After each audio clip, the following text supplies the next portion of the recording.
సోనియా గాంధీ గారి సమక్షంలో, రాహుల్ గాంధీ గారి సమక్షంలో, ప్రియాంక గాంధీ గారి సమక్షంలో, వాళ్ళ ఖర్గే గారి సమక్షంలో 6 గ్యారంటీల పేరిట ప్రజల ముందుకు హామీలు ఇచ్చిండు.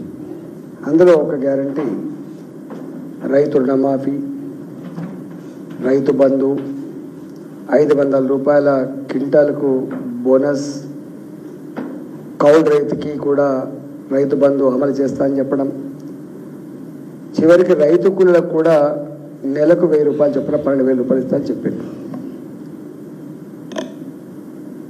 ఇంకా ఒక అడుగు ముందుకేసి ఎవరైనా లోన్ లేని వాళ్ళు ఉంటే వెంటనే బ్యాంకుకు పోండి, రుణం తీసుకోండి, మన ప్రభుత్వం వస్తుంది, వెంటనే తెల్లారే సంతకం పెడితే మీకు రుణమాఫీ అవుతుందని చెప్పిండు. 3 నెలలు గడిచింది, 4 నెలలు గడిచింది, పిల్లి గంతులు వేస్తుంటే రేవంత్ రెడ్డి తప్ప, దిక్కులు చూస్తుంటే తప్ప ఎక్కడ సప్పుడు లేదు. చివరికి ప్రజలు రైతాంగం అంతా అసహించుకుంటుందని చెప్పి గ్రహించి భద్రాచలం రాముడి సాక్షిగా, వేములవాడ రాజన్న సాక్షిగా, జోగులాంబ సాక్షిగా, మన లక్ష్మీనరసింహస్వామి సాక్షిగా అని చెప్పి ఒట్లు పెట్టుకోవడం మొదలుపెట్టాడు. ఈ ఒక్కటి కూడా అమలు చేయకపోతే తెలంగాణ ప్రజలు నా మీద చెడైప్రాయం ఏర్పడుతుందని చెప్పి భావించి అన్ని రకాల ఆర్థిక పేమెంట్స్ అని కూడా ఆపేసి రైతు రుణమాఫీ ఒడిగట్టింది. నేను చెప్తున్న లెక్క కాదు, రేవంత్ రెడ్డి గారు లెక్క చెప్పినారు. బ్యాంకులేమో 73 లక్షల మంది రైతులు అని చెప్పిండ్రు, రేవంత్ రెడ్డి గారేమో 65 లక్షలు అని చెప్పిండు, తర్వాత 40 లక్షలు అని చెప్పిండు, 48 లక్షలు. ఆ చివరికి తేల్చింది ఏంటంటే మేము లెక్క తీసినాం 48 లక్షల మంది రైతులు 34,000 కోట్ల రూపాయలు అవుతుంది. ఏకకాలంలో అన్కండిషనల్గా కార్డుతో సంబంధం లేదు, దేంతో సంబంధం లేకుండా పే చేస్తా అని చెప్పిండు. కానీ చివరికి విధి విధాన ఖరారు చేసిండ్రు. దాని మీద విపరీతమైన వ్యతిరేకత వచ్చింది రైతాంగాల్లో. అప్పుడు తోక ముడిచిండు, అందరికి ఇస్తా అని చెప్పిండు. కానీ 17,000 కోట్ల రూపాయలు పే చేసిన అని చెప్పి ముఖ్యమంత్రి కార్యాలయం విడుదల చేసింది తప్ప ఇంతవరకు ఏ వ్యవసాయ అధికారి దగ్గర లెక్కలు లేవు. నేను దాని తరపడి మేమంతా గ్రామాలకు పోయినాం. రైతుల దగ్గర దరఖాస్తు స్వీకరిస్తున్నప్పుడు 35 నుంచి 40% మంది రైతులకు మాత్రమే రుణమాఫీ అయింది. మిగతా అన్నీ కూడా రకరకాల కండిషన్లు పెట్టి, ఏ విధి విధానాల పేరిట అయితే రకరకాల కండిషన్లు పెట్టిండో దానివల్ల మాకు ఎవరికి రావట్లేదని చెప్పి కన్నీళ్ళు మున్నీళ్ళు అయినరు. కొంతమంది అయితే మా దగ్గర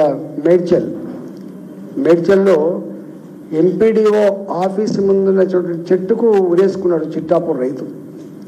ఇట్లా రైతుల ఆత్మహత్యలు కొనసాగుతున్నాయి, ఆందోళన కొనసాగుతుంటే భారతీయ జనతా పార్టీగా ప్రజల ముందు పోయినప్పుడు మాకు అన్ని దరఖాస్తులు ఇచ్చింది. మేమన్నాం వాళ్ళు ఇంకా చేస్తారేమో, వాళ్ళకు చదువుకుంటున్నారేమో, వాళ్ళని ఇంకా విధంగా ఖరారు చేస్తామని చెప్పి ఎదురు చూసింది. కానీ 17,000 కోట్ల రూపాయలు వాళ్ళే ప్రకటించుకొని ఇక ఇది క్లోజ్ అయినట్టుగా వ్యవహరిస్తాను. కాబట్టి రైతుల పక్షాన మాకు వచ్చిన దరఖాస్తులు, మాకు వచ్చిన విజ్ఞప్తుల మేరకి, మాకు వచ్చే రోజువారీగా ఫోన్ల మేరకి భారతీయ జనతా పార్టీ పక్షాన గౌరవ పార్లమెంట్ సభ్యులు కావచ్చు, గౌరవ శాసనసభ్యులు, శాసన మండలి సభ్యులు, రాజ్యసభ సభ్యులు, వారితో పాటుగా మాకు గౌరవ కార్పొరేటర్లు, గౌరవ ప్రజలందరూ కలిసి పార్టీ సమక్షంలో రేపు పెద్ద ఎత్తున దీక్ష చేయబోతున్నారు. నేను ఒకటే యావత్ తెలంగాణ రైతాంగానికి విజ్ఞప్తి ఏంటంటే, రేవంత్ రెడ్డి మోసపు మాటలకు మారుపేరుగా నిలిచింది కాబట్టి, అబద్ధాలే ఆయన జీవితం కాబట్టి, ఆయన ఫిలాసఫీ కాబట్టి ఇవాళ ప్రజాందోళన తప్ప, మనం ఐక్యమై ఆందోళన చేస్తే తప్ప ఈ సర్కారు మెడలు వంచితే తప్ప మనకు రుణమాఫీ కాదు. కాబట్టి తెలంగాణ వ్యాప్తంగా ఎంతమందికి అయితే రుణమాఫీ రాక ఇవాళ బెంగటిల్తున్నారో, ఇవాళ అప్పుల పాలై ఆగమవుతున్నారో, వాళ్ళందరినీ కూడా రేపు ఇందిరా పార్కు ధర్నాలో పాల్గొనవలసిందిగా నేను విజ్ఞప్తి చేస్తున్నాను. రేపు ఉదయం 11 గంటల నుంచి మొదలుపెట్టి ఎల్లుండి ఉదయం 11 గంటల వరకు ఉంటుంది. కాబట్టి ఇవాళ ఇది 24 అవర్స్ దీక్ష. కాబట్టి దయచేసి ఎవరెవరి రైతులైతే ఇవాళ మాకు ఫోన్ చేస్తున్నారో, ఏ రైతులైతే మా పార్టీ పక్షాన ఊళ్ళలోకి వచ్చినప్పుడు మాకు మీ నివేదికలు ఇచ్చిండ్రో, వాళ్ళందరూ కూడా తల్లి వచ్చి దీన్ని విజయవంతం చేయాలని చెప్పి నేను కోరుతా ఉన్నా. రేవంత్ రెడ్డి ఆయనకు సెన్సిటివిటీ కానీ, అయ్యో ప్రజలు అనేటువంటి భావన కానీ, రైతాంగానికి అబద్ధం ఆడితే మంచిది కానటువంటి సోయి లేదు. ఇలా రుణమాఫీ చేయకపోతే నాకు తెలిసి రైతు బంధు రైతు బంధు, రైతు బీమా, రైతుకి ఇచ్చేటువంటి 500 రూపాయల బోనసు, ఇవన్నీ వస్తాయటువంటి నమ్మకాలే కూడా పోయింది. కౌలు రైతులు అయితే కౌలు రైతులు కావచ్చు, రైతుల మీద డిపెండ్ అయినటువంటి కూలీలు కావచ్చు, వాళ్ళకి ఎవ్వరికి వచ్చే పరిస్థితి లేదు. ఈయన వాళ్ళకం చూస్తూ ఉంటే, ఈయన ఆర్థిక స్థితి కానీ, ఈయన మాటలు కానీ, ఈయన ఆచరణ కానీ చూస్తే ఈయన అమలు చేసినట్టుగా మాత్రం కనపడతలేదు.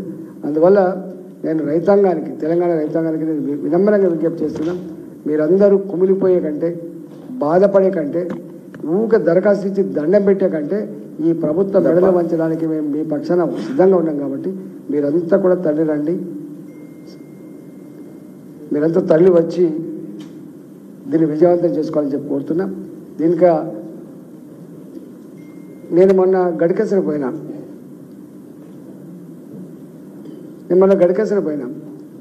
సొసైటీ మీటింగ్ 1206 మందికి రుణాలు తీసుకుంటే కేవలం రైతు రుణమాఫీ అప్లై అయింది 200 మందికి మాత్రమే. అంటే 1006 మందికి అప్లై కాలేదు. నేను ఇంకొక సొసైటీకి పోయినా, పొడు సొసైటీకి పోయినా, రాలే. అందుకని ఇది పార్టీల పరంగా కంటే కూడా రైతుల కోసం చేస్తున్న దీక్ష కాబట్టి, మీకోసం చేస్తున్న దీక్ష కాబట్టి, మీ వేదన, మీ దుఃఖం, మీ అప్పుల ఊబి నుంచి బయటపడే దీక్ష కాబట్టి మీరు ఎవరి మాటలు నమ్మకుండా మీరు దీక్షలో పాల్గొందామని చెప్పి మీకు వినమ్రంగా విజ్ఞప్తి చేస్తున్నాను.